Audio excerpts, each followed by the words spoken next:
Assalamu alaikum masu son zuwa nesa, su ku hau mota Salim Transport Center. A cikin Afirka ko ina kake so ka tafi. Assalamu alaikum masu son zuwa nesa, su ku hau mota Salim Transport Center. A cikin Afirka ko ina kake so ka tafi.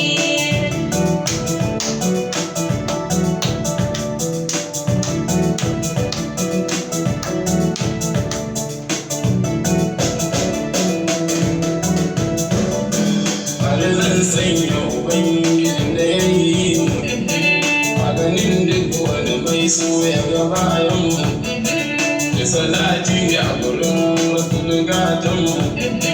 Yanzu zan wake Salim Transport namu, da ku bani kiɗa ƙwarya ta bi ƙwarya ta tafi.